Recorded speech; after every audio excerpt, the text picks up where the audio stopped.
Okay, good morning. Welcome everybody. We're learning Tractate Shabbos, the chapter 6, and the name of the chapter is Bameh Isha. Bameh Isha. With what a woman allowed to go out. That's the theme of this chapter. The Gemara cites the final ruling of the Brisa quoted above. Musaf sak ala beged shetome mishum orig. Sackcloth,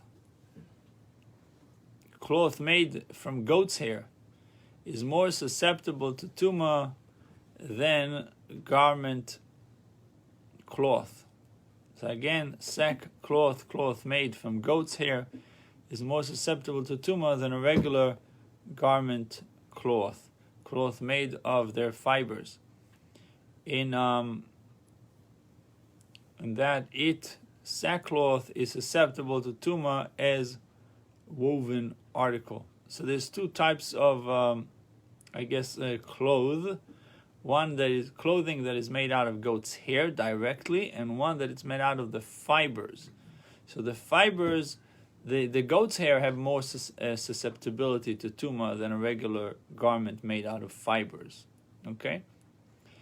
The Gemara understands the Brisa to be saying that an undersized piece of sackcloth is subject to tumah as a woven article, whereas the regular cloth is not.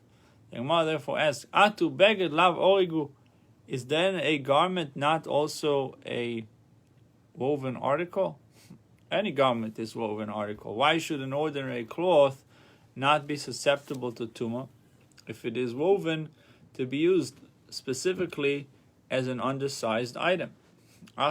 This is also an undersized item, but it has functionality. Look, this is an undersized cloth, but it has functionality. Right? So he says also over here, why should an ordinary cloth not be susceptible to tumah if it is woven to be used specifically as an undersized item? That's the purpose of it. Sackcloth, which over here is referring to goat's hair fabric, is more susceptible to tumah than an ordinary fabric. It is susceptible to tumah even though it is not a woven article but merely braided. My chosi, what is braided sackcloth fit? What can you do with a braided sackcloth? Poor people used to braid 3 strands or 3 threads of goat's hair together, and he would hang it on around his daughter's neck. Tanu Rabbanon, sok, a sack, S-A-C-K, a sack. Enli ela sak. I know only that a sack is susceptible to tumah. Where do I know to include a breast strap and a girth in the law of susceptibility to tumah? Talmud leimar oi sok, or a sack. It might be thought that I should include ropes and measuring strings. Talmud leimar sok, to dispel this notion, the Torah states the specific example of a sack. Ma sak tovi ve'orig, just as sack is made of spun and woven thread. Af kol tovi ve'orig, so too all other items produced from goat's hair are only susceptible to tumah if they are made of spun and woven thread. This excludes ropes, for they are not made from spun thread. I guess they are braided versus spun and woven. The above discussion concerned tumah transmitted by a sheretz. The Brisa now examines the law for these materials in regard to corpse tumah. The pasuk states in regard to utensils that come in contact with a corpse, When it comes to any and every utensil of hide and everything made from goat's hair, you should purify. To include the breast strap and the girth, to teach that they are too susceptible to corpse tumah. It might be thought that I should also include the rope and the measuring string in the law of susceptibility to corpse tumah. Before presenting the scriptural text that exclude them from tumah susceptibility, the Baisa first attempts to exclude them by simple analogy to the law of Sheretz cited above. Vedinu, is it not logical? Tima b'Sheretz, the Torah described goat's hair susceptible to tumah in the case of Sheretz. V'Tima b'Meis, and the Torah described or declared goat's hair susceptible to tumah in the case of a corpse. When the Torah declared tumah in the case of Sheretz, it declared articles of goat's hair susceptible to tumah only if they are made of goat's hair that was spun and woven, as expounded by the Baisabab. So too, when it declared tumah in the case of a corpse, it also declares susceptible to tumah only articles made of goat's hair that was spun and woven. The Gemara says, "Hein indeed, if the Torah was lenient with respect to something contaminated by a sheretz, which is a more lenient form of tumah, no kil b'tumah sameis, should we therefore be lenient with respect to corpse tumah, she chamura, which is more stringent from a more stringent form of tumah? Certainly not. Therefore, even though ropes and measuring strings are excluded from the tumah of a sheretz, they are perhaps still susceptible to the more stringent corpse tumah. The Baisa therefore cites a gezerah shava to exclude ropes and measuring strings from corpse tumah. Talmud leimar, the reason the Torah states the words beged ve'oir legezerah shava, garments and hide, and garment and hide, to establish a gezerah shava. Nemar beged ve'oir b'sheretz, it is stated in regard to the tumah of a sheretz, a garment or a hide, ve'nemar beged ve'oir b'meis, and it is stated in regard to corpse tumah. Every garment and every utensil of hide, ma beged ve'iramu b'sheretz, just as in the case of the garment and hide stated in connection with a sheretz, leitim elatov ve'orig, the Torah declared goat's hair articles susceptible to tumah only if they are made of goat's hair that was spun and woven. Av beged ve'iramu b'meis leitim elatov ve'orig. So too in the case of garment and hide stated in connection with a corpse, the Torah declared goat's hair articles susceptible to tumah only if they are made of goat's hair that was spun and woven, to exclude ropes and measuring strings which are made from unspun goat's hair. Uma beged ve'iramu b'meis time kol ma'isi izim, af beged ve'iramu b'sheretz time kol ma'isi izim. So the garment and hide stated in connection with a corpse, the Torah declares susceptible to tumah anything made from goat's hair. So too in the case of the garment and hide stated in connection with the sheretz, the Torah declares susceptible to tumah anything made from goat's hair, such as breast, strap, and girth.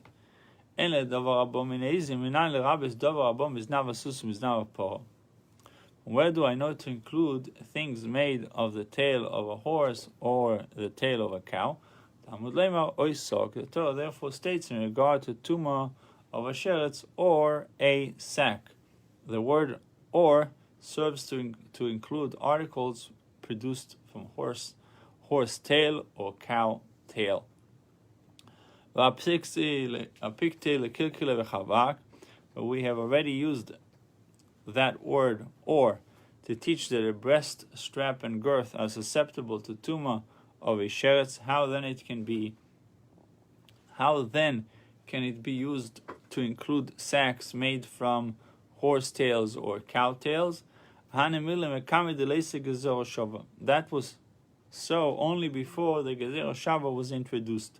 Ashta the Osi Gezerah Shava, but now that the Gezerah Shava has been introduced, Aitulei, the word or, is superfluous, and it is therefore free to include sacks made of horse or a cow tail. I know only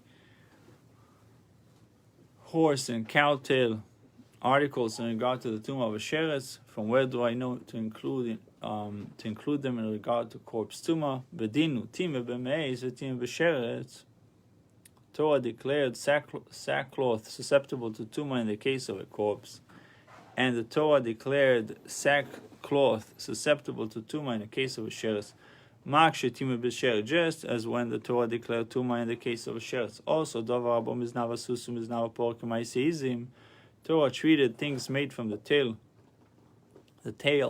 of a horse or the tail of a cow, the same as things made from goat's hair, and declared both susceptible to tumah. We learned above, af shetimeh b'meis, so too when the Torah declared tumah in the case of a corpse. Also, davar abo miznav asusum miznav apor k'ma'isizim. The Torah treated things made from the tail of a horse or the tail of a cow the same as things made from goat's hair, and declared both susceptible to tumah.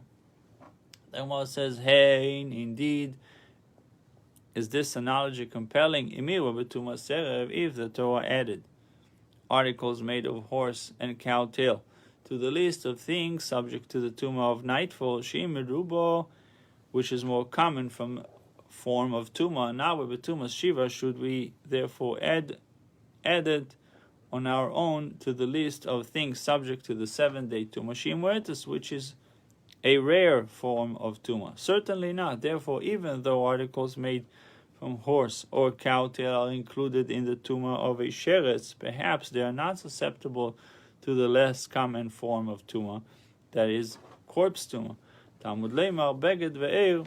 The Torah states beged ve'er legezerah shava, garment and hide, It says twice the word beged ve'er legezerah shava to establish a logical inference. Gezerah shava nemar beged ve'er b'sheretz, as it is stated in regard to the tumah of sheretz. Gezerah shava is more of a scriptural inference. Nemar beged ve'er b'sheretz, it is stated in regard to tumah of a sheretz beged ve'oir, a garment or hide. V'nemar beged ve'oir b'meis, and it is stated in regard to the tumah of a corpse and every garment and every utensil of hide. Ma beged ve'romu b'sheretz, just as in the case of the garment and hide stated in connection with a sheretz. Also, davar habo miznav asusum miznav apor k'ma'isizim. The Torah treated things made from the tail of a horse or the tail of a cow the same as things made from goat's hair, and declared both susceptible to tumah. Av beged ve'romu b'meis. So too, in the case of garment and hide stated in connection with a corpse. Also, davar habo miznav asusum miznav apor k'ma'isizim. The Torah treated things made from the tail of a horse or the tail of a cow the same as things made from goat's hair, and declared them both susceptible to tumah. Umufne, and the word garments and hide, upon which this gezerah shava is based, are perforce free, superfluous for exposition. The ilav mufne, for if they were not free, ikalemifach, one could challenge this gezerah shava on the following grounds. What comparison can be made to tumah's sheretz? When sheretz conveys tumah, if it is only the size of a lentil, whereas in the case of corpse tumah, a piece at least the size of an olive is needed to convey tumah. So in the case of sheretz, the size of a lentil can convey tumah. The case of a corpse, the size of an olive conveys tumah. size of an olive is needed to convey tumah. So we can argue that tumas sheretz, which is more stringent than corpse tumah in this respect, because less amount of sheretz conveys tumah than corpse, conveys tumah to articles made from horse or cow tail, but corpse tumah does not.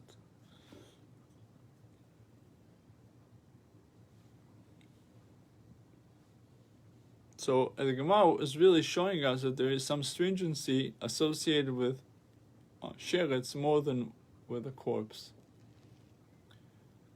We can argue that tumas sheretz, the tumah of a creepy crawler, which is more stringent than corpse tumah in this respect, conveys tumah to articles made from horse or cow tail, but corpse tumah does not.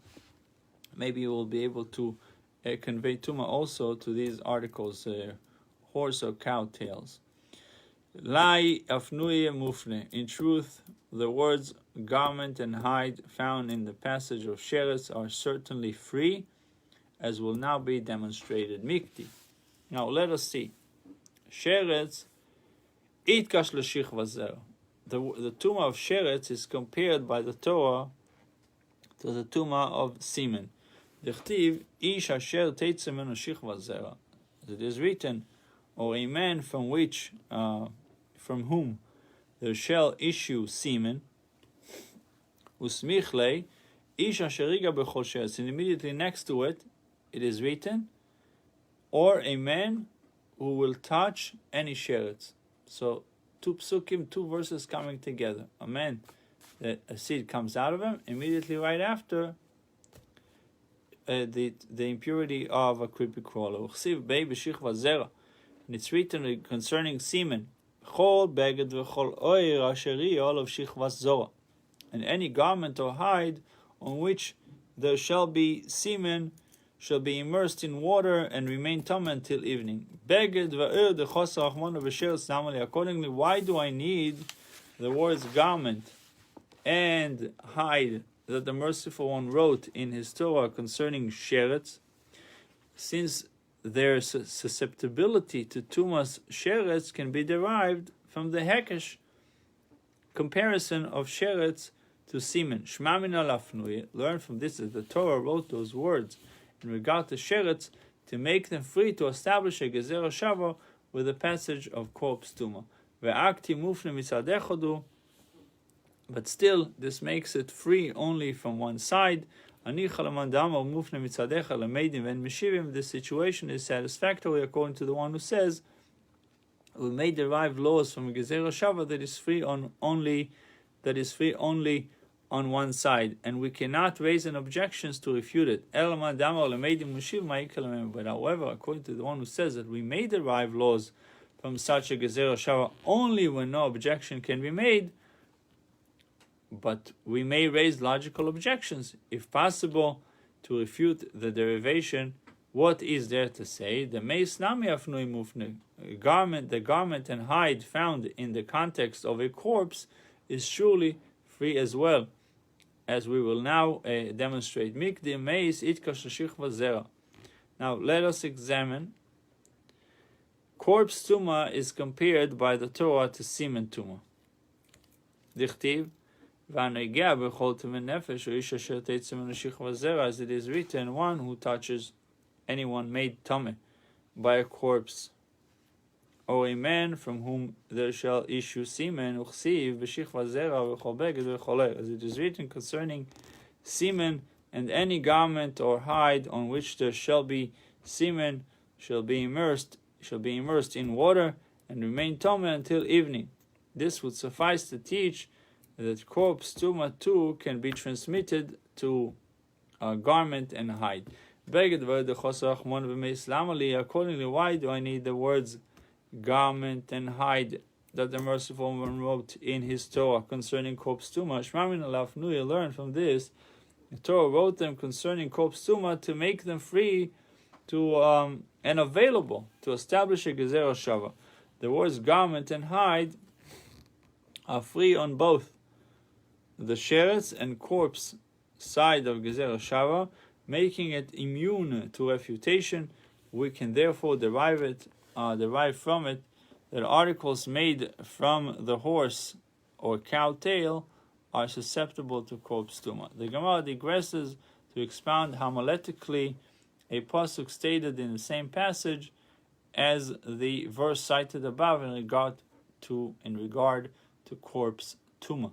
V'nak reiv eskovan havaye ish asher motzuch lizov etz odov etzomit abbas ogil v'chumos.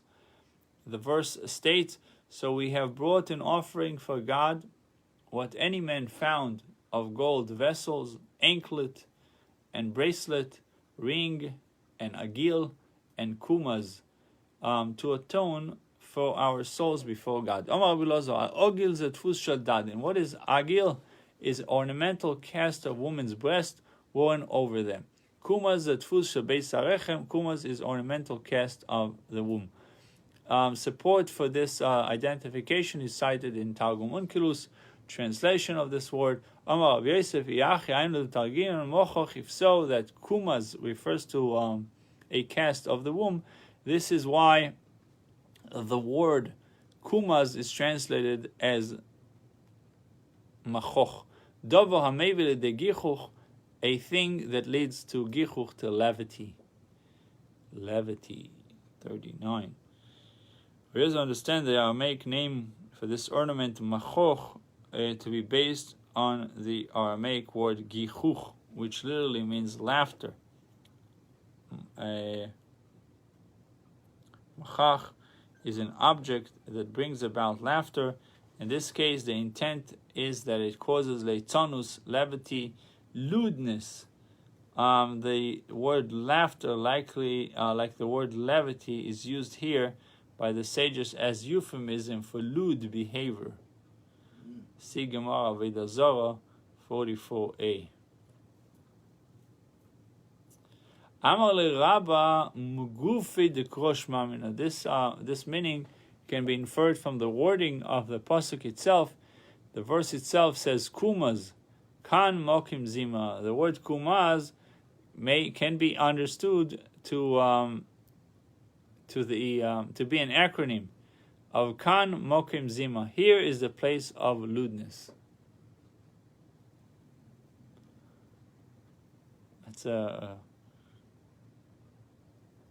the place encased by this ornament is the part of the body which is the focus of lewdness. The Gemara explains another pasuk from this passage. It says, "Vayiktav Moshe al pikudei hachayil." Moshe was angry with the commanders of army. What caused this anger? Amar Rav Nachman Amar Bavu Amar Moshe Yisrael. Moshe said to the Jewish people, Shema chazaltem lekilkulchem arishin. Did you perhaps revert to your previous misconduct with the Moabite women and sin with the Midianite women? Amru loi loi nifkad mimenu ish. So the commanders replied to him, we took a census of the men who went to war, and not a man among us was missing, which meant not one of us was found to be lacking in the observance of Jewish law. So Moshe asked them, if so, if no one have sinned, why do you require an atonement? Atonement for what? So we have escaped committing a sin indeed. Right? We did escape, we didn't sin. But it did cross our mind. Midei aveiro yotzonu, midei hiur lo yotzonu. But we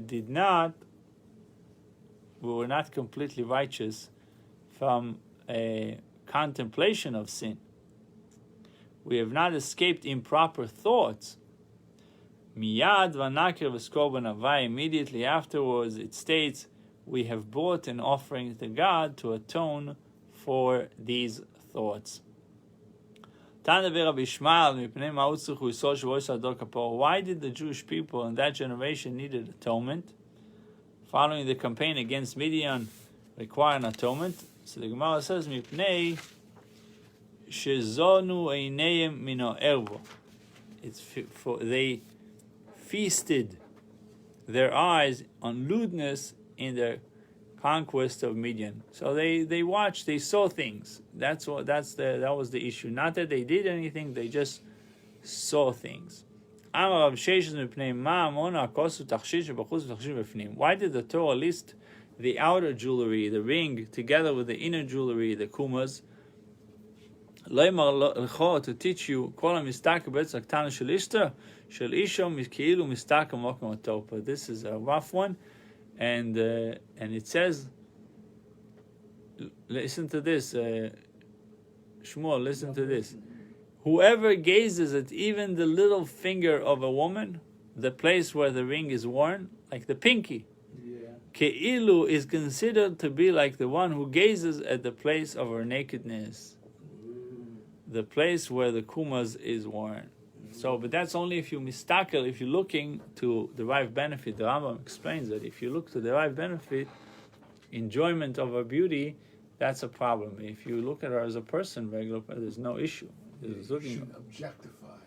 Objectify, yeah. Chaim.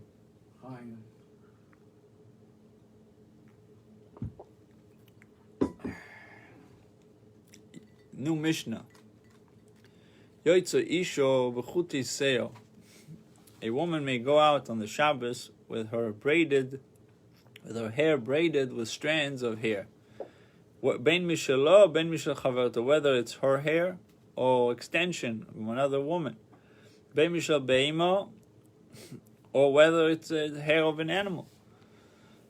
With a tefes, I guess for women, like a wig, a sheitel that is not looking good, they say it looks like a horse hair, a horse tail. Yeah, that's one of Mizrahi's big things, that they should wear nice sheitels.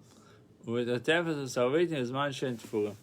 with a frontlet or with head bangles when they are sewn to her head. With an ornamental woolen cap or with a wig into the courtyard, with a wad in her ear, with a wad in her sandal, or with a wad that she prepared for her menses, and with a peppercorn, with a lump of salt, or with anything else that was placed in her mouth, but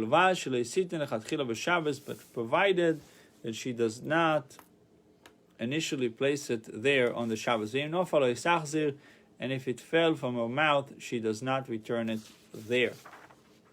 A false tooth made of gold. Oisrim, the sages forbid it. Rabbi Mati, Rabbi permits one to go out with it. V'chacham oisrim, but the sages forbids it. 17. Literally a foreign tooth, a tooth of gold. Obviously the Gemara will discuss it at length. The Gemara explained the Mishnah deems it necessary to enumerate 3 sorts of hair: her own, her companion, her friend, and animal hair.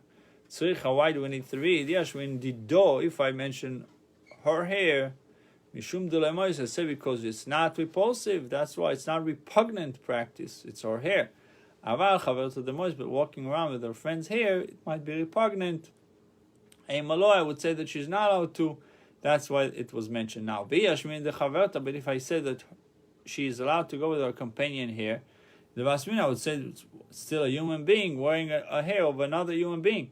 Since animal lav barmino, it's not the same kind of hair. I would say that she's not permitted to go out with it. Therefore, all 3 are mentioned. Now the Gemara says that it's not so simple. A younger girl should not use an older woman's hair, and vice versa. Zakena b'shel yado. The Gemara says, okay, I understand that elderly woman may not go out with strands of hair of a young girl. Sheva chulo, because the hair of a young girl is considered enhancement enhancement for an elderly woman that she has a young girl's hair. But why would, with regard to a young girl going with the strands of hair of an elderly woman, why is it necessary for the Bait to teach that she may not go out with it? It's gnayula. It's a repulsive thing for a young girl to walk with an elderly woman's hair, and will certainly subject her to ridicule. It is therefore obvious that she may not go out with it, with such strands. Why would somebody purposely walk around with something that would make him look inferior? So the Mishnah says, so I did the Tana Zakenu Shliach, and so the answer is, but since it says that an elderly woman should not go with a young girl, so it's also taught the reverse case of a young girl should not go with an older woman's hair. With an ornamental woolen cap or with a wig into the courtyard. Amarab,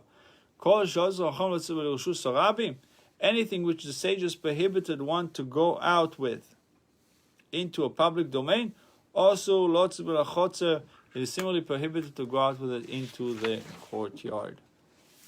Except for a woolen cap or a wig.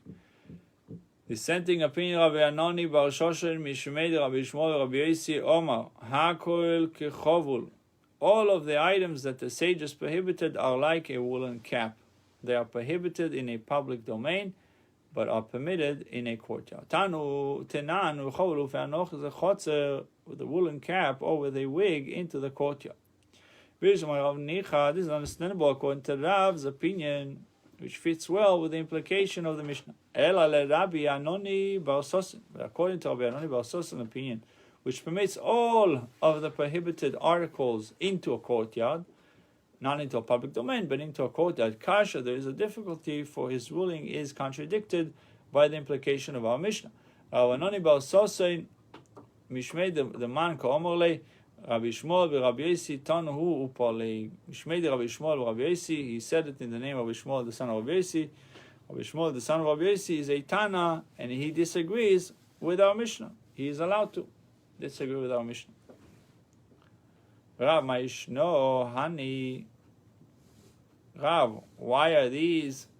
But according to Rav, why are these a woolen cap and a wig different from the other items in which they alone are permitted in a courtyard?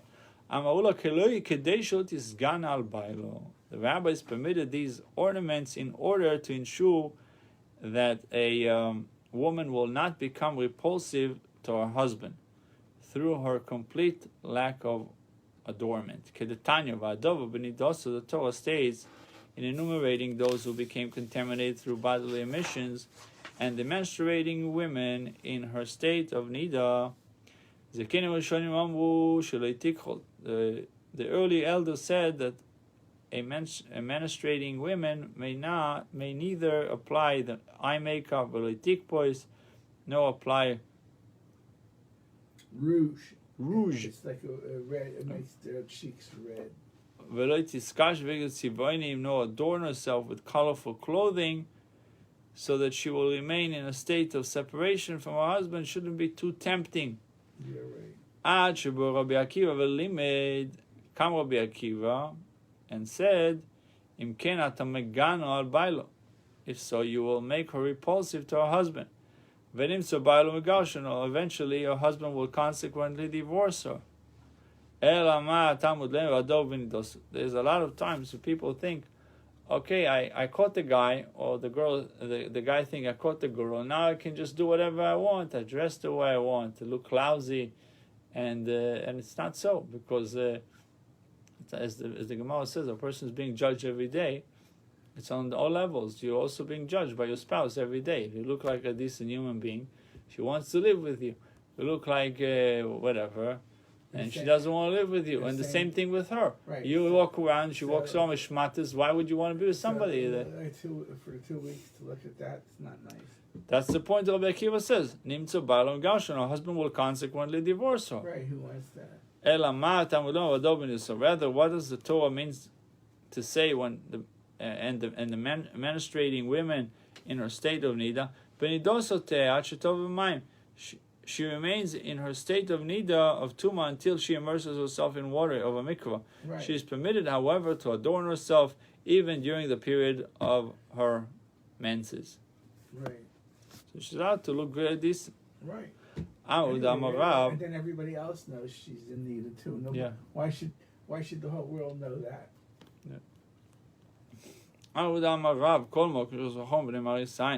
Wherever the sages prohibited an act because they were concerned that it might give the appearance of wrongdoings, what we call the erroneous eye. Right. Even to do it in one's most private chambers is also forbidden, even though nobody is looking. And a donkey may not go out into a public domain with a bell on the Shabbos, even if the bell is plugged. Yeah. Since animals on the way to market are often adorned with bells, a bell would give the impression that this donkey too is being taken to a market, which is prohibited on Shabbos. It is thus forbidden to hang the bell because of the appearance of wrongdoing. Yet it also taught in a baita, you may plug a bell for the donkey and hang it on its neck, and then walk with the donkey about a courtyard, meaning you can walk with it in the courtyard where there are no onlookers. Since where there are none to see, there can be no appearance of wrongdoing. We see that an act prohibited because of the appearance of wrongdoing is in fact permitted where it will not be seen. How then can Rav say that it is prohibited even in one's private chambers?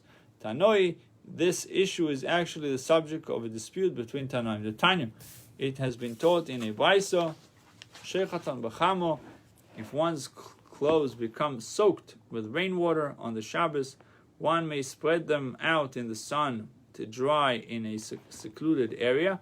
Avaloi kenegedon, but you cannot do it before people in an area open to public view, lest onlookers suspect him of having washed his clothes on Shabbos. Rabbi Menashe and Rabbi Shimon forbid one to spread cloth or clothes. Forbid one to spread clothes to dry even in a secluded area, because they hold that an act prohibited because of the appearance of wrongdoing is prohibited even in one's private chambers. So this issue is the subject of a Tanoic dispute. The aforementioned Baita is in accordance with the opinion of the Tanakama, whereas Rav follows the opinion of Rabbi Menashe and Rabbi Shimon that it should not be done. Should all have good Shabbos. We'll learn Tractate Sota soon. And don't forget, it's also Pesach Sheni, so try to eat some matzah today.